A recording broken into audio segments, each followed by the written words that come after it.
AP, and I'd actually love to see GAM ban that away from him right now. Crisp, also a very comfortable Nautilus player, one of his most played, so certainly does have the ability to be flexed down there. Will be interesting to see how they want to use this Kayle. You know, if there's any possibility of Lwx playing it, you know, the Zaya, the Kaisa, both taken off the table for him.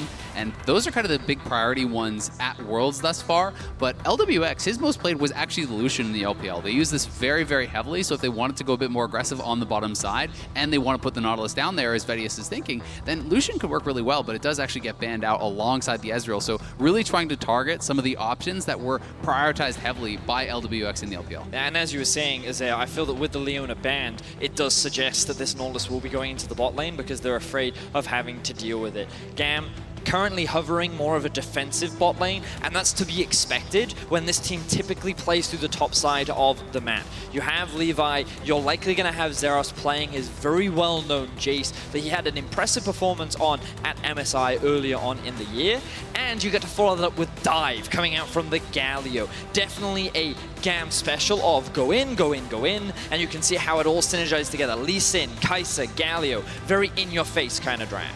Slay, also a very comfortable Galio player, 5 times he played it in the VCS, so would have the ability to follow up on any sort of engage coming through from Lee Sin, and also works well with the Kaisa. If you can apply the plasma there for the Kaisa, and we are going to get a Vayne from Lwx. Talk about throwing down the gauntlet. What does this mean for the draft, gentlemen? Kennen will round out the GAM Esports team composition while FPX locked in the Renekton for the top lane. So it does look like it's going to be the Qiyana in the jungle, not in Doinb's hands as expected. But yeah, let's zoom out, look at the 5v5s and what are our expectations? So I think that FunPlus Phoenix have a very strong top side of the map. I think that what we saw yesterday from Tian was he actually invested a lot of resources into Gimgoon trying to get him ahead against Splice, and I think that they have the ability to do that again. They have to be careful though, because Zeros is actually going to be playing the Kennen rather than the Jayce, which is a very... Back to Worlds 2019, FPX taking on GAM Esports. Both of these teams sitting at 1-1. I've heard a few whispers, maybe not whispers, a few loud screams. This is the group of mess, as it has been dubbed from time to time. FPX, I think Vedius, you said it the most succinctly, the most disappointing pre-tournament favorite. These are the champions of the LPL. And it's not too late to start living up to that performance. Yeah. Because Azael, you were talking about the draft and how you felt it could be a little bit of execution on their side that's making them falter. Has to be said, there's a lot of time for them to ramp up still in this tournament. We're going into Game 3. It's not as though they are knocked out of this group, knocked out of the tournament, or anywhere even close to that. They're heavy favorites here against GAM. If they end the first round robin with 1 hiccup and a 2-1 score, they're still sitting pretty to get out of the group. But my eyes immediately were drawn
LPL. I mean, massive lead after this. So we can see that Zeros just doesn't have the cover because the wave is in a bit of an awkward spot. This makes it very easy for Tian to, after already clearing the top side of the map, just walk into the lane and set up the play. Now, Levi thinking he can at least get a kill onto Gimgoon. Tian is just body blocking for Gimgoon to make it impossible for Levi to land that Q and make it a 1-for-1. Beautifully played by Tian to help his top laner out. 800 gold in the lead already, 3 kills to 0. Now, it is important to keep track of the CS because Gimgoon, with the late arrival to lane, plus the difficult lane matchup, especially in the early stages, he's down 33 CS. A kill and assist will be helping him out, however. Yeah, he's not really that behind, honestly. It's 300 gold. It certainly is impactful, but this is not an insurmountable lead by any means. This is going to be tough to snowball, and he's even being the aggressor here. You know, had that gone a different way, had Levi arrived in time and they kill off Gimgoon and reset the wave with him having no TP, this game could look massively different. But it's about these small timing windows, and FPX has made the most of it thus far. And what's important to remember is that for GAM, they actually had a lot of strong pushing lanes in the early game, but Tian has been the difference maker. The junglers have now met. They have indeed. The Shock Blast won't find a target though. Levi move forward. There comes the ultimate from Kayle. Kiaya's in trouble, running for his life. That's a shutdown at least. Kiaya manages to get out with his life for a moment or two, and Levi is traded 1 for 1. So GAM finally get a shutdown onto Tian. Definitely helps them get a bit more gold into their back pockets, but FPX doing what they often do and responding in kind. They're able to come back, make it a 1 for 1, and stay relevant, or keep an advantage in the kill lead. I'm really concerned for Kiaya, though. He's already behind Doinb, and Doinb now gets a kill out of that. This Kayle, it's only going to get tougher and tougher for Kiaya. He went for the Airy, he went for the Scorch, the Ignite, he's trying to slam this lane. He didn't even come close to doing that. And I think a lot of praise needs to go to Crisp. This is a guy that's been roaming a lot in the early laning phase. His windows for roams have also been very good, where his AD carry has not been in any danger, and he's been covering a lot for Doinb during the early laning phase to allow him to get to this point. That's before he's even got access to that ultimate to set up any proactive kills. I mean, combined depth charge plus Renekton, Qiyana, Kayle, actually any of them, that's going to be near instantaneous or guaranteed death. All right, Levi's not going to spot out Tian here. He's going to be standing in the bush behind him. That is just a supreme display of talent in the LPL over the VCS. So this play upsets me because Tian shouldn't really be able to make it this play when both top and mid were actually pushing in favor of GAM. So Levi thinks he's safe, and Tian gets it because he just catches him by surprise. On paper, this play shouldn't be able to work, but he's able to find it. It's almost like expect the unexpected. I think he had the confidence to do it just simply because of that pink ward. They had the Rift Scuttle control, so they had some vision up in this area. Hadn't seen anyone from GAM come through to drop down any wards whatsoever in quite a while. And he makes a little bit of a risky play, but it pays off hugely because even if you run into Lee Sin in the jungle, you know how good Qiyana is in those small quarters where you're almost guaranteed to get an ultimate stun. Yeah, and I mean, he already has the warrior enchant completed, so he knew he had the damage to find someone if he knew he had the damage to kill someone if he happened to stumble upon them. But now FPX sit with a pretty healthy gold lead as we approach the 10-minute mark. Infernal is the first Drake on the board that neither team has really looked to set up for. Given GAM's comp, I feel like they were in a better position to set up for it because FPX, their mid and bot lane want to scale up a little bit more. And given that Gimgoon has been put a lot of pressure on him, I feel that FPX don't feel super confident trying to force that play right now, as it would also offer the perfect situation for GAM to find that dive comp teamfight that they're looking for. You have to wonder if GAM don't find some way to claw back a few kills of the gold deficit. This is just going to get significantly harder. You can see Slay and Levi moving towards the top lane to set it up. At the same time, Crisp has roamed to mid, and just before the action breaks out, Vedius, you talked about the gold lead that FPX have accrued for themselves. And before picks and bans, we talked quite extensively about FPX's interesting games throughout the group. You can see versus J-Team, plus 500 versus Splice, down 700. And versus their league average in summer, this game is feeling a lot closer to what we kind of expected from them in the tournaments. Exactly, and like I talked about earlier on, they are so good at exploding these gold leads. Very often, when they have these sorts of gold differentials, they triple it going forward in that gap between 15 and 20 minutes, which really is an incredible mark as far as snowballing goes. Grabbing the Infernal, going to do a lot of favors for them here too, but at least it was traded back by GAM. At least they were attempting to, rather, from this Rift Hole, but getting pushed off that is pretty problematic. Yeah, the early game is not going in favor of GAM whatsoever, and the difficulty is that Lwx and Doinb are just going to continue to scale up. They're only going to get stronger the later the game goes, and while this dive power from GAM does exist, you've also got to remember how much protection there is on the side of FPX and how much disengage there is. Qiyana ultimate to knock away the engage tools, as we see a bit of an all-in from Zeros. We do. Trade of ultimates thus far. Zeros going to look to flash the wall. Wait, manages to pull it off. Gimgoon follows suit. And that was an easy solo kill in what was Gunblade versus Merc Trade's Door and Shield. That was the only strong place on the map they had. And when you're losing solo kills on the top side after you've committed so many resources to zoning Gimgoon off and he started without teleport, it's really, really tough now to find a place to play to as Levi. And this is much more of what we expected from FPX. A bit of trading happening in the bot. More than a trade, my friend. Slay uses the stopwatch to go golden. Zin now takes a lot of damage as Slay now flashes away. Lwx, and what do you see for the chase? Final hours on cooldown. He's chasing forward. Lwx can continue to look for more. There's the ultimate from Galio, and it will get popped before he dies. It looked like Levi just showed up in the lane. He's found himself a kill onto Lwx. Now the Dredge Line will not find a target onto Zing. Tumbles away. Levi cannot do more. There's a dive happening in the top lane. Rift Herald's already been summoned, and that's because Zeus, was he killed again? FPX found themselves 2 quick kills, one in the top lane, one in the bot lane, and they are snowballing this gold lead out of control. Beautiful stuff from Crisp in the bot side of the map. Stacking his CC well, being extremely patient. He played that beautifully to allow Lwx and Chris to come out on top.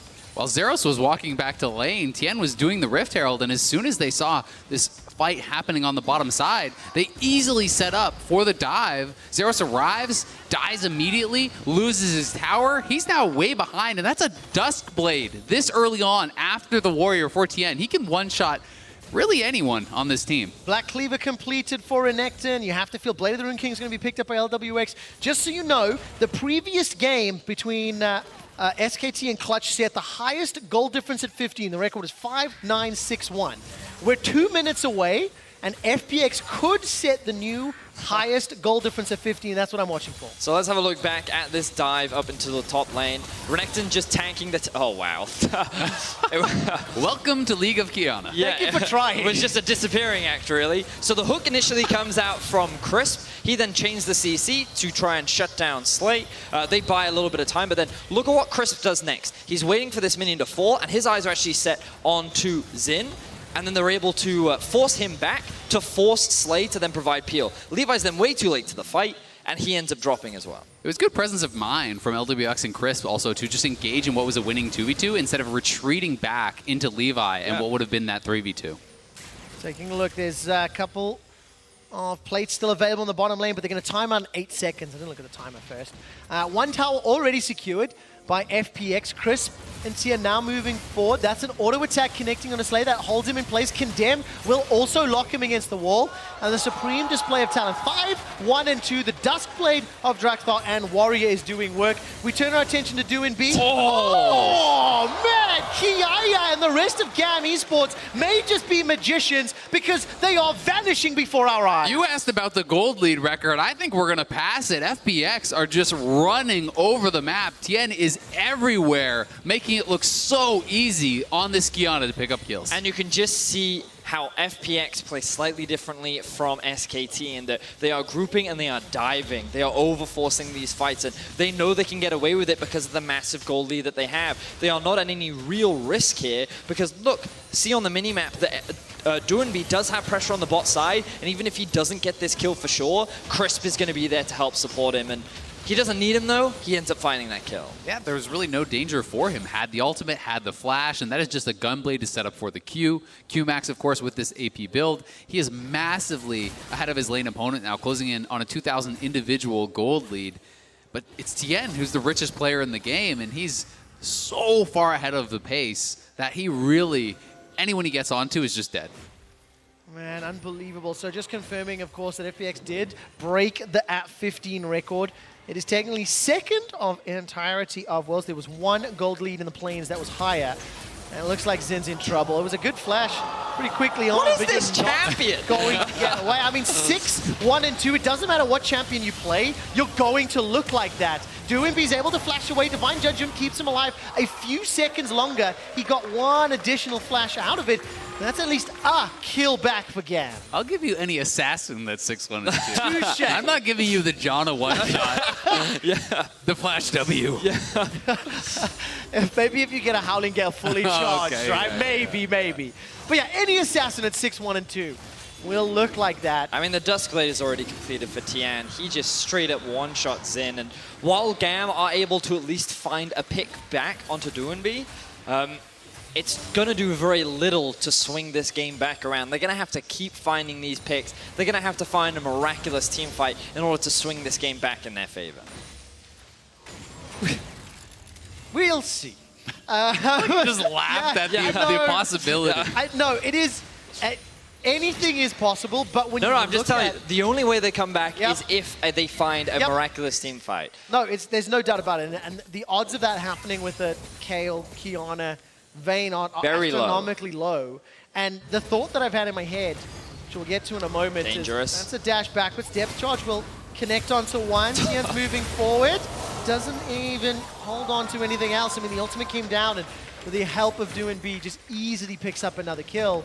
This is actually the performance that you would expect from a pre-tournament World Championship favorite. Yeah. From the #1 seed from the LPL when coming up against one of the teams from an emerging region. There's no doubt VCS are good, are looking strong, but this is what you would expect when that disparity is so high. And I'm just excited of the possibility of FPX performing as well as they did in the LPL, because that gives another team that could then perhaps challenge a G2 or an SKT in this knockout stage. And you want to see these close competitive games as we're going forward, and some of these top teams are certainly going to be able to provide that. And you've also got to think about this in the context of the group as well. The fact that J-Team was able to find a win over FPX is massive for them in the context of this group, because if FPX now go into the second week in this form... They go Super Saiyan. Right?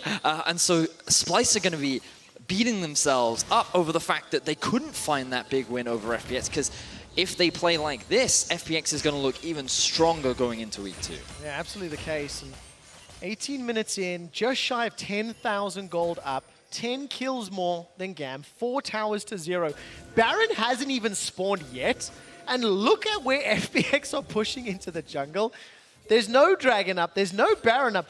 Like, they have to wait for objectives to play around because of how far ahead they are this early. And what they're going to play around is just all the jungle camps. This is one of the reasons that FPX Snowballs leads so effectively, is that they just bleed you out of your own jungle. They don't just wait for the Baron, as we're going to see another one-shot here. And we are indeed. Zeros stays alive longer than anybody would have expected. Zeros escapes. The taunt comes down for Slay, and finally he's taken out as Lwx moves forward. Now there's a threat in the top as Slay is running for his life. You know, I'm going to say, Azael, this is the other way in which they snowball their leads. There's jungle camps, and there's killing 3 members of the enemy team. Yeah, why would you take the golems when you could just take the team? Yeah, GAM moving into an area of the map. Crisp was looking for the flash hook over the wall. Wasn't able to connect, but they will open the base before 20 minutes. The inhibitor is exposed in the top lane. Gimgoon with the Black Cleaver BF sword, putting some damage in the bottom. Holy moly, the mid lane is now under pressure as well. And at some point, they can decide to go play for the Purple Worm. But this is... It's just fully activated and awakened FunPlus Phoenix. I agree. Both of my analysts are just nodding, going, yes, what would you like me to do with that, Trevor? Yes. Indeed, quite so. Yes. Quite, yes.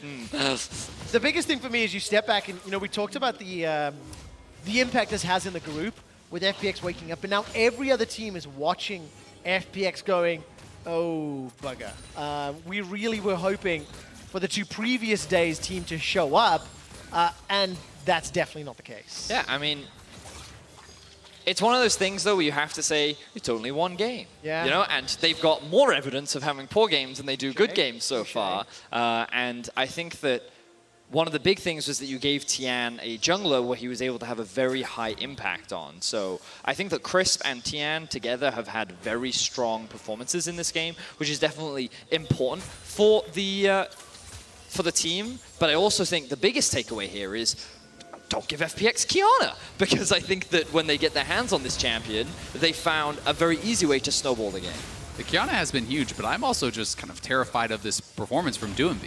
He was smashing this Jason lane, right? You know, he's actually winning the lane, which I consider absolutely destroying him when he's going for these really aggressive summoners and everything. Kayle. But yeah, against the Ignite Airy. I do also think that it's important to recognize how FPX as a team play, and it is often where they use Crisp and Tian to work with Doinb as well to enable. It's very important to remember, Crisp was in the mid lane at least 3 times, helping out Doinb. Multiple ganks, multiple initiations. But it doesn't matter. You won the lane, right? And that's what matters most. Is now Zeros will throw down the slicing maelstrom. Doinb's under threat, apparently. He's easily able to escape. And now Doinb looking for some additional support as Slay will get locked up against the wall. I'm just trying to diff every version there, Azael. The inhibitor's going to go down in the top lane. Which one feels best, Trevor? Kayle and Renekton are able to make that happen. No kill in the mid lane. Kiaya and Levi running for their lives as in the tower falls. 7-0. They don't need the Baron, it feels like. They're just absolutely running over this game. And with this sort of a gold lead, over 12,000, double Infernal, they have all the options in the world as to how they want to close this one out. And they are going to retreat back to this Baron. GAM doesn't really have any options. You pray for a miracle steal, but Tian and Gimgoon are waiting for that possibility. Kiaya is aware that they're in the brush. He's just going to check it out. This Baron is going down pretty quickly with the Vayne. It is indeed. Is anyone going to go into the pit? Shock Blast comes out. Will not do anything more. Here comes Tian. Supreme display of talent. Locks up a couple. Zeros, no slicing maelstrom available. Kiaya running for his life. And now Lwx and Doinb chasing him down. Levi is dead. That's the second of the fight. Baron was secured at 22.5 minutes. And if memory serves correctly, G2 set the fastest winner groups at around 24 and a bit. Let's see if FPX can finish it. They've got the highest GD of 15, and I'll get the exact timing from our stats team in a moment. 2 members of FPX are sitting with over 2,000 gold right now, and they're choosing not to reset. They recognize that Levi is dead. They have a Baron buff. Why bother going back to spend your gold when you've got more than enough to just look and end this game? Maybe pushing in 23 minutes, pushing onto the Nexus turrets. The first one will fall. Baron buff still up, and there's not much that GAM Esports can do. The last tower is standing, and FunPlus Phoenix are pushing it. Dredgeline won't find the target though. The Nexus will be the focus. Do FPX look for the tower dive? Slicing Maelstrom goes in, finds a couple kills. Divine Judgment comes down, and the Nexus will fall. It's the quickest game of group so far. FPX can be really happy about this one. We saw it in the Doinb interview coming into the day. They wanted to win this game, to regroup, to rebuild that mental state and that confidence that they had entering this tournament. And I think that they can say they've fully done it. Yeah, I was really impressed with Tian and Crisp. I felt that together they worked extremely well together. And I was overall very happy with what we saw from them. I think that if FPX can maintain this level moving into the second week, they are prime favorites to go 3-0 and look to dominate and top the group. They definitely look that